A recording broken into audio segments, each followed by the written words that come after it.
kita masuk ke bab limit fungsi aljabar. Kalau di SMK kita tidak membahas limit fungsi trigonometri ya, jadi hanya ke limit aljabar saja.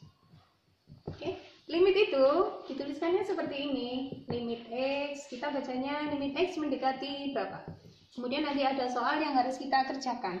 Limit yang paling gampang itu artinya kita mencari hasil akhir tapi mendekati. Itu untuk definisi limit ya. Ada beberapa bentuk limit yang akan kita bahas. Yang pertama itu nanti dengan substitusi.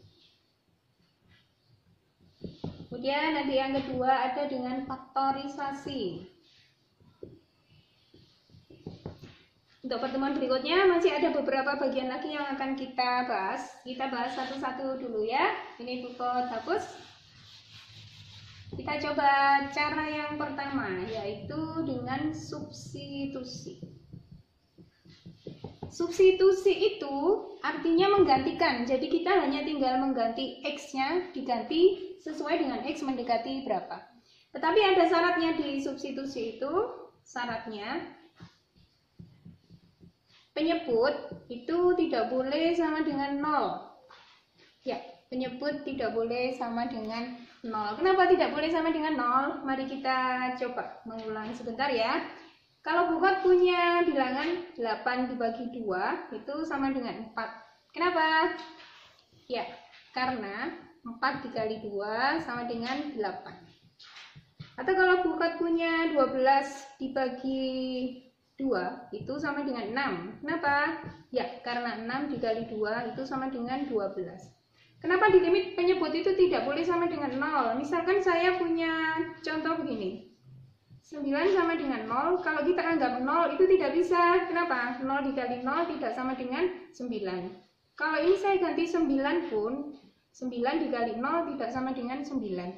Karena itu untuk bilangan pecahan, jika penyebutnya 0, hasil akhirnya tidak didefinisikan atau tidak terdefinisi.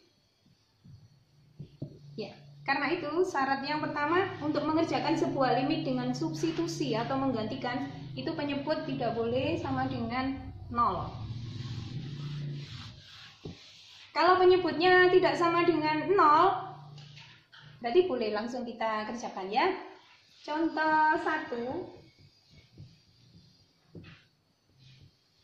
ada limit X mendekati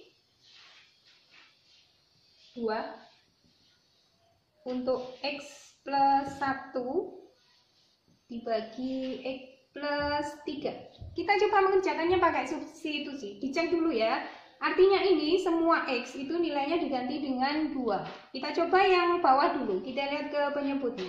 Kalau penyebutnya kita ganti 2 ditambah 3 itu 5. Berarti penyebutnya tidak sama dengan 0. Kalau tidak sama dengan 0, berarti kita bisa langsung mengerjakannya atau langsung disubstitusi. Oke, sesudah dicek ternyata penyebutnya tidak sama dengan 0, X-nya langsung diganti. 2 ditambah 1 dibagi 2 ditambah 3. Ya, hasil akhirnya 3/5. Gampang ya? Dan jangan berharap nanti kalau ulangan harian soal yang menggunakan substitusi ini bukot keluarga. Oke, kita coba contoh yang kedua. Ada limit X mendekati setengah untuk X plus 3. Kalau bentuknya seperti ini kita tinggal masukkan saja. Kenapa? Karena ini penyebutnya 1. 1 itu tidak sama dengan 0 ya. Berarti hasil akhirnya berapa? Setengah ditambah 3. 3/2. Masih gampang ya. Kita coba satu soal lagi. Limit X mendekati negatif 2 untuk X kuadrat ditambah 4 dibagi X plus 5. Kita cek dulu ke penyebutnya. Kalau penyebutnya kita ganti min 2 ditambah 5 itu ternyata 3. Tidak sama dengan 0. Berarti kita boleh langsung menggunakan substitusi.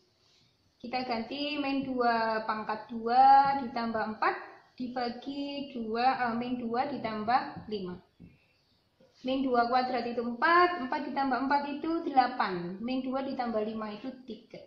Ya, ini hasilnya kalau kita menggunakan substitusi ya. Jadi dicek dulu, kalau bentuknya pecahan kita langsung fokus ke penyebut. Ketika penyebutnya disubstitusi dengan X yang mendekati, hasilnya itu tidak sama dengan 0, berarti kita boleh menggunakan cara substitusi. Ini adalah cara yang paling mudah. Oke. Ya, kita mulai dengan bentuk yang kedua ya. Jika disubstitusi, penyebut itu sama dengan 0, maka kita tidak bisa mengerjakan soal limit itu dengan substitusi. Kenapa? Karena kalau penyebutnya 0, pasti hasil akhirnya tidak terdefinisi. Berarti kita menggunakan cara yang kedua, pemfaktoran atau dengan turunan. Kalau dengan pemfaktoran itu lebih rumit, lebih panjang mengerjakannya karena kembali lagi ke bentuk kuadrat ya, harus cari X1 dan X2. Kalau bukan kita langsung masuk aja dengan menggunakan cara turunan. Turunan sudah kita bahas di kelas 11 ya, semuanya sudah selesai kita bahas di kelas 11. Sambil mengingat kembali, turunan itu paling gampang mencarinya. Pangkat yang asli itu dibawa ke depan, setelah itu pangkatnya dikurangi 1. Sambil dibuka catatannya di rumah ya. Contoh 1, kalau ada X pangkat 4, itu turunannya F aksen X-nya, pangkatnya dibawa ke depan jadi koefisien 4, terus X-nya jadi berapa? X-nya itu pangkatnya dikurangi 1, 4 dikurangi 1, jadi turunannya jadi 4X pangkat 3. Ini sambil mengulang-ulang sebentar ya. Kalau ada X pangkat 3, itu kalau diturunkan F aksen X-nya jadi 3-nya dibawa ke depan, jadi koefisien 3. X-nya jadi pangkat 3 dikurangi 1. Jadinya 3X pangkat 2. Kita coba satu contoh lagi. Bagaimana kalau soal itu di depannya sudah ada koefisiennya? Ini kan tidak ada koefisiennya ya. Kita coba, misalkan soalnya begini, 5X pangkat 4, berarti turunannya itu 5 dikali 4-nya dibawa ke depan jadi koefisien, setelah itu pangkat X-nya dikurangi 1. 5 dikali 4, 20, X-nya jadi pangkat 3. Kita coba satu contoh lagi. Bagaimana kalau soalnya itu 8X pangkat 1, maka F aksen X atau turunannya itu 8 dikali 1 dikali X pangkat 1 dikurangi 1. Semua ya, rumusnya dikurangi 1 pangkatnya. Itu jadi 8 dikali 1, 8X 1 dikurangi 1, itu jadi X pangkat 0. Kita tahu dari SMP ya, semua bilangan jika dipangkatkan 0 itu hasilnya sama dengan 1. X pangkat 0 itu 1, Y pangkat 0 itu 1, 1 pangkat 0 itu 1, min 2 pangkat 0 itu 1, 1 juta pangkat 0 itu 1, setengah pangkat 0 itu juga 1. Berarti ini sama dengan 8 dikali 1, hasilnya 8. Atau kalau mau cara cepat, kalau pangkat X-nya itu 1, langsung X-nya dihilangkan ya. Jadi kalau ada 7X, turunannya ya berarti 7. Kita coba kalau ada min 12X, nah, itu turunannya jadi negatif 12.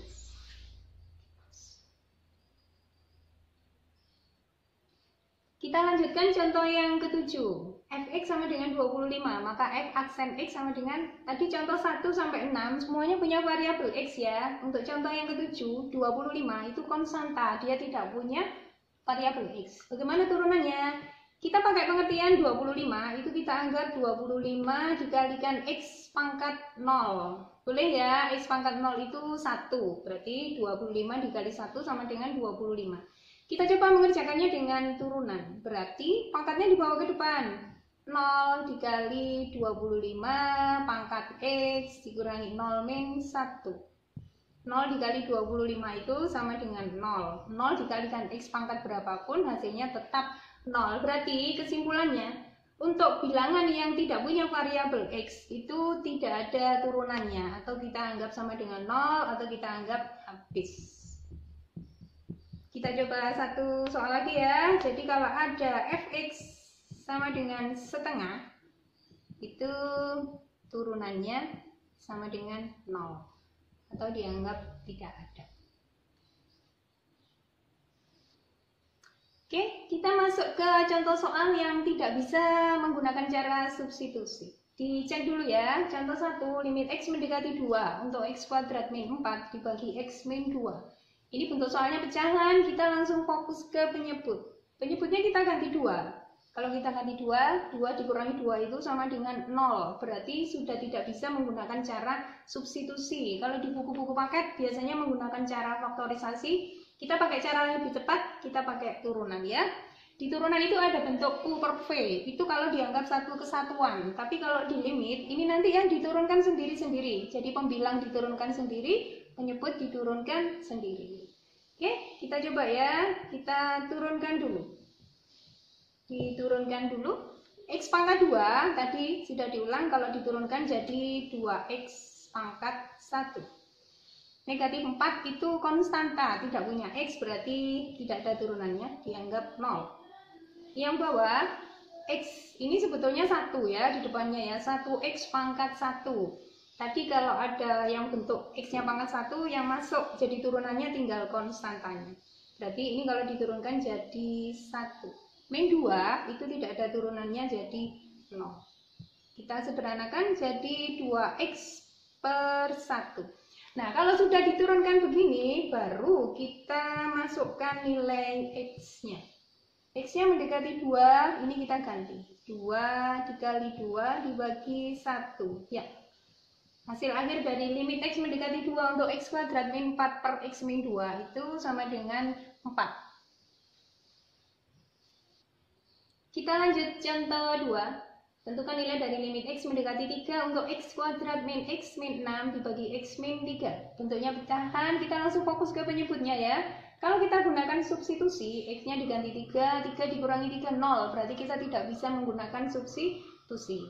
Langsung kita turunkan. Ya, X kuadrat kalau diturunkan jadi 2X. Min X kalau diturunkan jadi min 1. Min 6-nya kalau diturunkan jadi 0. X min 3, X-nya kalau diturunkan jadi 1, min 3 kalau diturunkan jadi 0. Hasil akhirnya 2X min 1 dibagi 1. Kalau sudah diturunkan pembilang dan penyebut, baru boleh kita masukkan atau kita substitusi. Untuk X mendekati 3, berarti X-nya diganti 3. Ya, 2 dikali 3 dikurangi 1 dibagi 1. 2 kali 3, 6 dikurangi 1 dibagi 1. 5 per 1, ya, hasil akhirnya sama dengan 5. Kita masuk ke contoh yang ketiga. Limit X mendekati 2 untuk X pangkat 3 dikurangi 8 dibagi X pangkat 2 dikurangi 2X. Bentuknya pecahan, kita fokus ke penyebut. X-nya kita ganti 2. 2 pangkat 2 itu 4. Dikurangi 2 dikali 2 juga 4. 4 dikurangi 4, 0. Karena penyebutnya 0, kita tidak bisa menggunakan cara substitusi, berarti harus diturunkan. Kalau diturunkan, 3-nya dibawa ke depan, jadi 3. X-nya jadi pangkat, 3 dikurangi 1, pangkat 2. Min 8 itu tidak ada turunannya. Yang bawah kita turunkan sendiri ya. X pangkat 2, kalau diturunkan jadi 2X pangkat 1. Pangkat 1-nya tidak bisa ditulis. Min 2X itu turunannya sama dengan min 2. Kita sederhanakan jadi 3X pangkat 2 dibagi 2X min 2. Setelah itu kita masukkan substitusinya. Untuk X mendekati 2 berarti 3 dikali 2. Pangkat 2 dibagi 2 dikali 2 dikurangi 2. 3 pangkat 2 itu 4. Ya, 2 kali 2 itu 4 dikurangi 2. 3 kali 4, 12, 4 dikurangi 2, 2. Hasil akhirnya sama dengan 6. Ya anak-anak, untuk yang bentuk dikerjakan dengan turunan sampai ini, silakan boleh cari contoh yang lain. Untuk latihan soal, nanti buku kirim ke Google Classroom ya, semuanya harus sudah masuk ke sana. Ini masih baru bagian pertama, nanti untuk bagian berikutnya kita masuk ke limit dalam bentuk akar. Jadi nanti ada limit bentuk akar, kemudian yang bagian terakhir ada limit mendekati tak berhingga. Nanti kita bahas satu-satu. Oke, sampai bertemu di pertemuan berikutnya.